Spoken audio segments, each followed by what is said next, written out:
Hello, नमस्कार, आदाब, सत श्री अकाल और सलाम अलैकुम। मैं हूं मोहम्मद अहमद काज़मी, लेकर आया हूं आपका पसंदीदा कार्यक्रम नजर दुनिया पर, जो आपको अंतर्राष्ट्रीय समाचार भारत के परिप्रेक्ष्य में पेश करता है और वो समाचार देने का प्रयास करता है जो आपको दूसरे माध्यमों से नहीं मिलते। आज का कार्यक्रम अफगानिस्तान शांति वार्ता के बारे में है, जो पिछले 16 दिन से अमेरिका की निगरानी में कतर की राजधानी दोहा में जारी थी। विश्व समुदाय को ये समझना है कि क्या वो अफगानिस्तान में फिर से तालिबान की सरकार चाहती है, क्या वो इस्लाम का केवल सऊदी अरब के जरिए प्रोत्साहित कट्टर नजरिया अफगानिस्तान में लागू होता देखना चाहते हैं, क्या वे अमेरिका के आतंकी तालिबान के बारे में नजरिए को ठीक समझते हैं, जिसमें अच्छे आतंकी यानी तालिबान और बुरे आतंकवादी यानी बुरे तालिबान कहा जाता है। मेरी नजर में आतंकवाद एक बड़ा कारोबार है जिसे विश्व की बड़ी ताकतें तीसरी दुनिया के देशों में चलाती रहती हैं ताकि ये देश और इन देशों की जनता तरक्की ना कर सके। मैंने तो पिछले लगभग 40 वर्षों से अफगानिस्तान में जारी आतंक के चक्रव्यूह को देखते हुए इस नतीजे पर पहुंचा हूं कि बड़ी ताकतों के सब सरकारों और उनके विरोधियों बल्कि आतंकवादियों तक से संबंध होते हैं और जब वो जैसा चाहते हैं वैसी हालत स्टेज करा देते हैं, यानी ऐसे हालात पैदा कर देते हैं और अपनी चौधराहट जारी रखते हैं। हथियारों की मंडी भी गर्म रखते हैं। अगर ऐसा ना होता तो अमेरिका तालिबान से बातचीत का समर्थन ना करता। अमेरिका ने ही 2001 में 9/11 आतंकवादी हमलों के बाद अफगानिस्तान में तालिबान की सरकार गिराकर नॉर्दर्न अलायंस की सरकार बनवाई थी। इससे तो यही लगता है कि आतंकवाद एक बड़ा कारोबार है। अब कतर की राजधानी दोहा से अल जजीरा ने रिपोर्ट दी है कि पिछले 16 दिनों से जारी अफगानिस्तान शांति वार्ता में कोई सफलता नहीं मिली है। कुछ वार्ताकारों का कहना है कि कुछ बिंदुओं पर प्रगति हुई है, लेकिन अमेरिका और तालिबान के वार्ताकारों ने कुछ प्रमुख मुद्दों पर अभी तक बिना किसी खास प्रगति के बातचीत का ये दौर खत्म करने की घोषणा कर दी है। लगभग 18 वर्षों में ये तालिबान के साथ सबसे लंबी वार्ता हुई है। अल जजीरा के मुताबिक मंगलवार को जारी अलग अलग बयानों में तालिबान और अमेरिकी अधिकारियों दोनों ने कहा है कि कतर में मैराथन वार्ता के दौरान अमेरिकी सैनिकों की वापसी से संबंधित सुरक्षा से संबंधित चिंताओं पर कुछ बात आगे बढ़ी है। अफगानिस्तान के लिए अमेरिकी शांति दूत ज़ल्मे खलीलजाद ने कहा है कि बातचीत के नतीजे में देश में शांति के लिए स्थिति में सुधार हुआ है। उधर काबुल से छपने वाले अफगानिस्तान टाइम्स अखबार ने ज़ल्मे खलीलजाद के ट्वीट के हवाले से कहा है कि अभी अभी दोहा में तालिबान के साथ बातचीत का मैराथन दौर पूरा हुआ है, शांति के लिए स्थिति में सुधार हुआ है। यह साफ है कि सभी पक्ष जंग को खत्म करना चाहते हैं। ये खलीलजाद का ट्विटर बयान है। उतार चढ़ाव के बावजूद काफी महत्वपूर्ण बिंदुओं पर बातचीत सही ट्रैक पर है और बातचीत में सही मायने में प्रगति हुई है।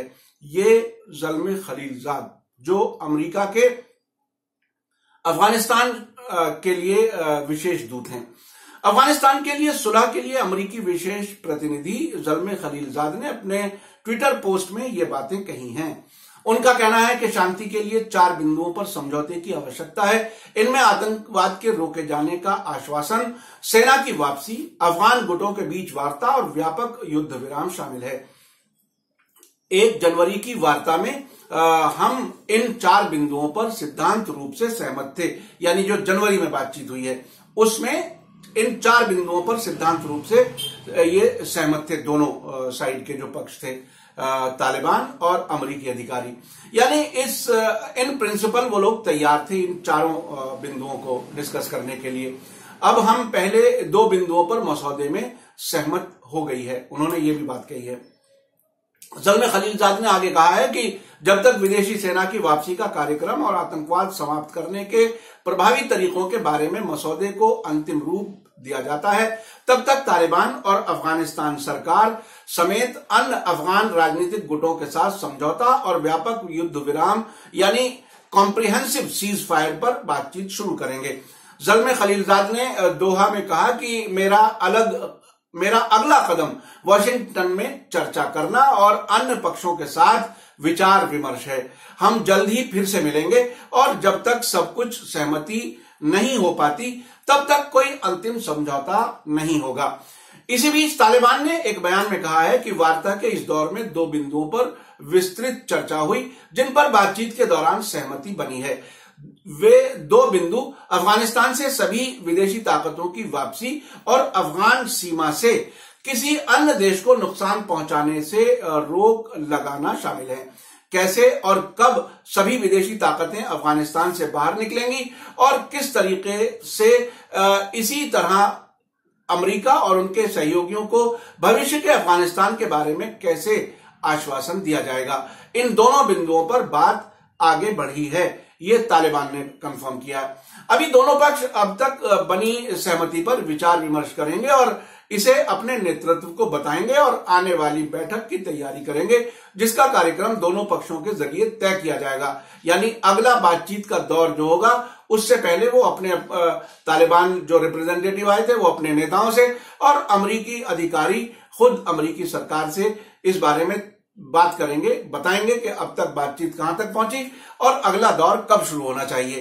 तालिबान ने यह साफ किया है कि अफगानिस्तान सरकार के साथ संघर्ष विराम और वार्ता के संबंध में कोई समझौता नहीं किया गया है और न ही अन्य बिंदुओं को इस बातचीत के एजेंडे का हिस्सा बनाया गया है। इस बीच अल जजीरा के मुताबिक तालिबान के एक प्रवक्ता ने कहा है कि अफगानिस्तान से सभी विदेशी ताकतों की वापसी के सवाल पर बात आगे बढ़ी है और सेना की वापसी के बाद अफगानिस्तान में भविष्य में सुरक्षा पर अमेरिका ने आश्वासन दिया है। यानी अमेरिका आश्वासन दे रहा है। यह समझने की बात है कि 18 साल हो गए 2001 से अब तक, वहां अभी तक शांति वो बहाल नहीं कर सके और हालात दिन ब दिन बिगड़ते जा रहे हैं। अब अमेरिका के आश्वासन का क्या मीनिंग होगा, कितनी इफेक्टिव होगी, वो जरा सोचने समझने की बात है। और क्या ये जो तालिबान बात कर रहे हैं, क्या ये असली तालिबान वही हैं जो जंग करते हैं या किसी और ग्रुप को लाकर के खड़ा किया गया है, ये अभी कंफर्म करना मुश्किल है। अफगानिस्तान टाइम्स ने अमेरिकी विदेश मंत्रालय के प्रवक्ता रॉबर्ट पलदिनो के हवाले से कहा है कि 4 प्रमुख बिंदु शांति के बाद आतंकवाद विरोधी प्रयास, अफगान गुटों में आपसी वार्ता, अमेरिकी सेना की देश से वापसी और युद्ध विराम हैं। इसी बीच शांति वार्ता को और सुविधाजनक बनाने के लिए अमेरिकी विदेश मंत्री माइक पोम्पियो ने कहा है कि वे अफगान शांति वार्ता में मदद के लिए कतर का दौरा कर सकते हैं। यानी वो अमेरिका की जो विदेश नीति है उसके तहत ये बातचीत चला रहे हैं और वो अब हो सकता है अगले दौर में बातचीत के लिए वो खुद कतर पहुंचे। आपको मैं बताता चलूं कि अफगान सेना की ट्रेनिंग, सहायता और सलाह देने के नाम पर वॉशिंगटन के नेतृत्व वाले नाटो मिशन के हिस्से के रूप में लगभग 14,000 अमेरिकी सैनिक अफगानिस्तान में मौजूद हैं।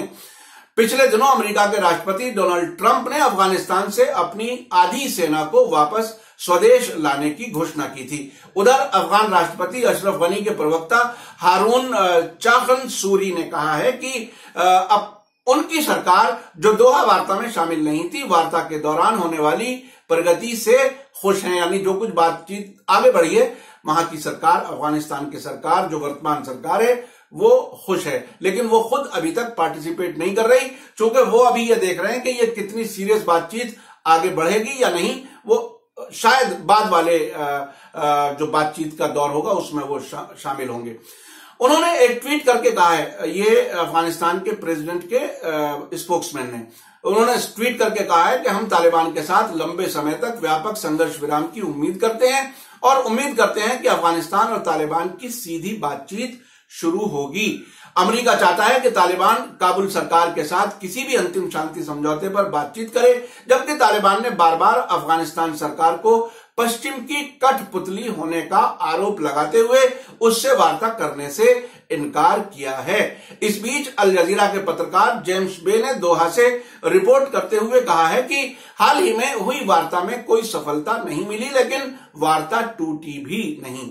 यानी इसको भी वो एक सकारात्मक बात समझ रहे हैं कि बात टूटी नहीं, बीच में जारी है और यही सफलता है। उन्होंने कहा कि इन वार्ताओं की सतह के कारण यह महत्वपूर्ण है जो 18 वर्षों के युद्ध के दौरान पहली बार हुआ है। यानी ये वार्ता 18 वर्ष के बाद इतनी लंबी जो 16 दिन चली है, ये पहली बार हुआ है। लेकिन एक नकारात्मक खबर यह है कि दोहा में शांति वार्ता के दौरान भी अफगानिस्तान में हिंसक हमले जारी रहे। 1 मार्च को दक्षिण पश्चिमी अफगानिस्तान के हेलमंद प्रांत में एक संयुक्त अमेरिकी अफगान सैनिक अड्डे पर तालिबान के हमले में कम से कम 23 अफगान सुरक्षा जवान मारे गए। आपको यहां मैं बता दूं कि पिछले साल नवंबर में भारत ने मॉस्को में हुई अफगानिस्तान शांति वार्ता में गैर सरकारी तौर पर भाग लिया था। इस वार्ता में तालिबान के कुछ प्रमुख लोगों ने भाग लिया था। रूस के विदेश मंत्री सर्गेई लावरोव की पहल पर यह वार्ता हुई थी। इस अवसर पर पाकिस्तान, चीन और ईरान के प्रतिनिधियों ने भी यानी रिप्रेजेंटेटिव्स ने भी भाग लिया था। भारत की ओर से अफगानिस्तान में पूर्व राजदूत अमर सिन्हा और पाकिस्तान में भारत के पूर्व उच्चायुक्त TCA राघवन ने हिस्सा लिया था। इस बैठक में अमेरिका के मॉस्को में दूतावास से एक अधिकारी ने भी भाग लिया था। भारत ने अफगानिस्तान से सीधे व्यापार करने के लिए और वहां के विकास में सहायता करने के लिए ईरान के चाबहार बंदरगाह के विकास में बड़ा निवेश किया है। भारत ने काबुल में पार्लियामेंट के निर्माण में सहायता दी है। पाकिस्तान अपनी सीमा से भारत अफगानिस्तान व्यापार के लिए जमीनी रास्ता इस्तेमाल करने की इजाजत नहीं देता, इसलिए ईरान के चाबहार बंदरगाह में भारत ने निवेश करके संबंध आगे बढ़ाने के लिए रास्ता हमवार किया है। भारत और अफगानिस्तान के ऐतिहासिक तौर पर नजदीकी रिश्ते हैं। 1980 में सोवियत यूनियन समर्थित डेमोक्रेटिक रिपब्लिक ऑफ अफगानिस्तान को स्वीकार करने में भारत इस क्षेत्र का अकेला देश था। भारत ने तालिबान सरकार को गिराने में 2001 में सहायता दी थी। ये वो समय था जब भारत सोवियत यूनियन के ब्लॉक में होता था। उस जमाने में 1947 से और लगभग 1990 तक पाकिस्तान अमेरिका के ब्लॉक में था और भारत सोवियत यूनियन के ब्लॉक में था। ये उस समय चूंकि एक ही नजरिए के लोग थे तो डेमोक्रेटिक रिपब्लिक ऑफ अफगानिस्तान को भारत ने स्वीकार किया था। अप्रैल 2017 में भारत में अफगानिस्तान के राजदूत शहदा मोहम्मद अब्दाली ने कहा था कि भारत अफगानिस्तान का सबसे बड़ा क्षेत्रीय डोनर यानी दानदाता और दुनिया भर में 5वां सबसे बड़ा दानदाता यानी डोनर है, जिससे $3 अरब की सहायता प्राप्त हुई है। भारत ने 200 से अधिक सार्वजनिक और निजी स्कूलों का वहां निर्माण किया है। अफगानिस्तान में 1000 से अधिक अफगानिस्तान नागरिकों को छात्रवृत्ति यानी स्कॉलरशिप दी है, जबकि 16,000 से ज्यादा अफगान छात्रों को आर्थिक सहायता दी है। अगर अमेरिका की निगरानी में तालिबान के साथ वार्ता आगे बढ़ती है तो भारत का क्या रुख होगा, ये समय ही बताएगा। भारत कई बार ये कह चुका है कि आतंकवादी होता है, उनमें अच्छा और बुरा नहीं होता, लेकिन अमेरिका अपने इशारे पर चलने वाले गुटों को अच्छा आतंकवादी कहकर वार्ता शुरू करता है। मेरा तो यह समझना है कि वार्ता करके आतंकियों को मजबूत करना मकसद होता है। ये बहुत बड़ी बात है, इसे गौर करने की जरूरत है। अमेरिका की पूर्व विदेश मंत्री हिलरी क्लिंटन ने कई साल पहले कांग्रेस यानी अमेरिका की संसद में बताया था कि अफगानिस्तान में रूस के कब्जे के दौरान अमेरिका ने सऊदी अरब और पाकिस्तान की मदद से रूस के खिलाफ सोवियत यूनियन के खिलाफ लड़ने के लिए मुजाहिदीन को पैसा और हथियार से मदद दी थी। लेकिन जब रूस अफगानिस्तान से वापस चला गया, हम मुजाहिदीन को उनके हाल पर छोड़कर वापस हो गए। पर्यवेक्षकों का कहना है कि मुजाहिदीन ही बाद में तालिबान और अलकायदा बन गए, जो आज न सिर्फ अफगानिस्तान बल्कि पूरे क्षेत्र के लिए सरदर्द बने हुए हैं।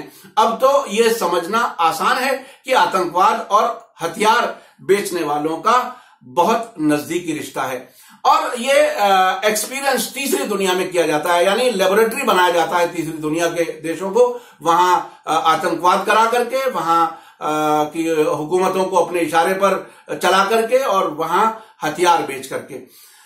अगर आप समझते हैं कि ये मेरा जो सच्ची पत्रकारिता है वो दूर तक जाए, तो आप अपने सोशल मीडिया के सभी मीडिया प्लेटफॉर्म पर इस कार्यक्रम को शेयर करें और आपको ये प्रोग्राम कैसा लगा कमेंट्स में जरूर बताएं। अगर आपने अभी तक media star world YouTube channel को सब्सक्राइब ना किया हो तो वीडियो के नीचे लाल रंग से लिखे सब्सक्राइब को क्लिक करें और तुरंत बाद नजर आने वाली घंटी के आइकन को भी क्लिक करें ताकि हमारी हर नई वीडियो की सूचना आप तक फौरन पहुंच सके। हमें आप फेसबुक, ट्विटर और इंस्टाग्राम पर भी फॉलो कर सकते हैं। इसी के साथ मुझे दीजिए इजाजत। धन्यवाद, शुक्रिया, जय भारत, जय हिंद।